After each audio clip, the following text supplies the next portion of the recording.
माननीय सभामुख महोदय, सबसे पहले मैं माननीय मुख्यमंत्री जी को धन्यवाद देना चाहता हूं कि जो जम्बो मंत्रिमंडल गठन किए थे उसको फिर 12 में सीमित किए। इसके लिए मैं धन्यवाद देना चाहता हूं। साथ ही साथ मैं उनको कुछ प्रश्न पूछना चाहता हूं। वैसे तो नेपाल के संविधान में ये व्यवस्था है कि जितने प्रदेश के प्रदेश सांसद है उसके 20% मंत्रिमंडल आप गठन कर सकते हैं। आपने 20 किया था, एक और आपको ऑप्शन था 21 कर लेते तो भी अच्छा रहता। लेकिन आपको किसने कहा 20 सदस्यीय मंत्रिमंडल बनाने को, और किसके कहने पर आपने फिर उन सबको हटाया? ये प्रश्न चिन्ह आप पे खड़ा होता है। जिस राज्य मंत्री को हटाए उनका अपराध क्या था? मैं ये एक स्पष्ट करना चाहता हूं। जिस दिन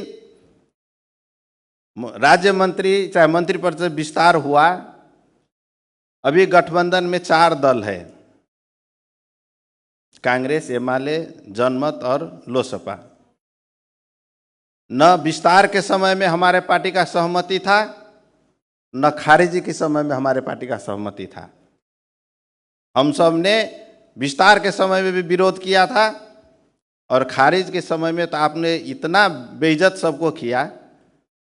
अरे कम से कम आप रिजाइन करने का तो मौका देते। न्यूज में आता है कि मंत्री राज्य मंत्री सबको बर्खास्त किया गया है।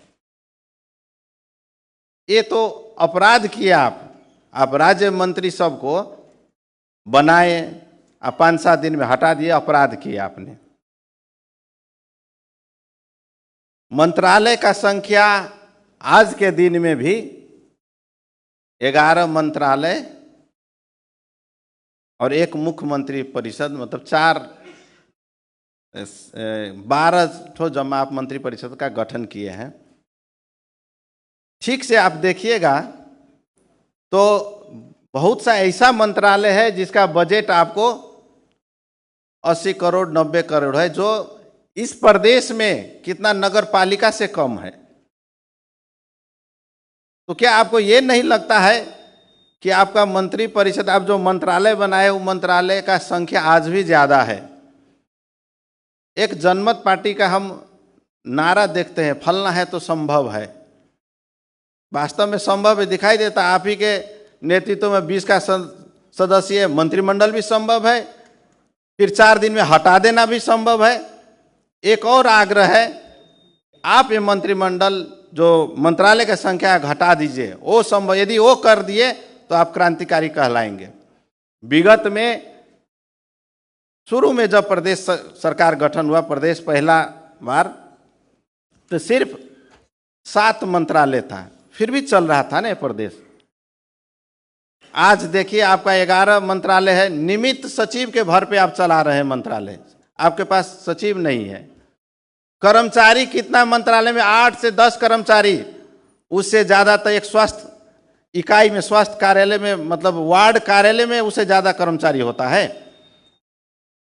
तो आपसे आग्रह है कि सरकार को मितव्ययी बनाइए, वित्तीय अनुशासन का पालना कीजिए, सरकार का खर्च घटाइए। आपने जो दलील दिया था राज्य मंत्री हटाने के समय में कि व्ययभार, सरकार पे व्ययभार ज्यादा हो गया, ये 12 भी ज्यादा है, 11 मंत्री और एक मुख्यमंत्री भी ज्यादा है। हम आग्रह करेंगे इसको 7 पे लाया जाए और 7 मंत्री परिषद, 7-8 सदस्य आप मंत्री परिषद गठन कीजिए। इससे सरकार का व्यवहार भी घटेगा और ये छोटा छोटा जो मंत्रालय ये माननीय को एडजस्ट करने के लिए कि पार्टी को एडजस्ट करने के लिए रखे हैं, इससे भी बाहर मैसेज अच्छा नहीं जा रहा है। इस देश में भी और भी प्रदेश में मंत्रालय सब है, अभी भी कितना प्रदेश साथी मंत्रालय से काम चला रहा है। इसलिए मुख्यमंत्री से आग्रह है कि आप एक और क्रांतिकारी कदम चलाइए और सिर्फ 7 सदस्य मंत्रालय 7 और एक मुख्यमंत्री लाकर 8 सदस्य मुख्यमंत्री मंत्रिपरिषद गठन कीजिए। हमको लगता है आपको प्रदेश के जनता हाथों हाथ लेगा, आपका जय जयकार होगा। वो संभव है, इस नारा में नहीं, वो सचमुच में दिखाई देगा, क्योंकि जनता बदलाव चाहता है। सरकार तो 7 वर्ष से चल ही रहा है ना, आपको क्यों लाया गया? क्योंकि आपने क्रांतिकारी नारा दिया, लेकिन उस नारा को सड़क पे बोलने में और कुर्सी पे रह के कार्यान्वयन करने में बहुत अंतर होता है। इसलिए मैं सरकार से आग्रह करना चाहता हूं कि एक क्रांतिकारी कदम चलाएं। दूसरे, बहुत माननीय सब महिला प्रतिनिधित्व के बात की है, वास्तव में होना चाहिए।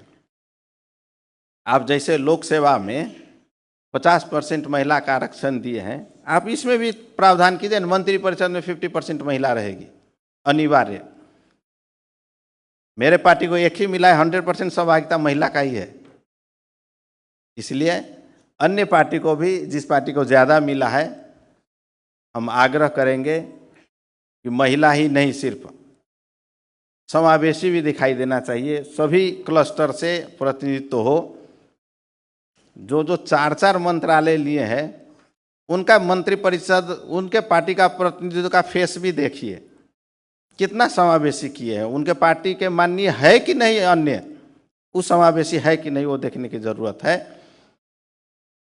और अंत में मैं सरकार को फिर से ये सद्बुद्धि दे और सिर्फ 7 मंत्रालय इस प्रदेश में रहे, ये मैं आग्रह करते हुए विदा होता हूँ।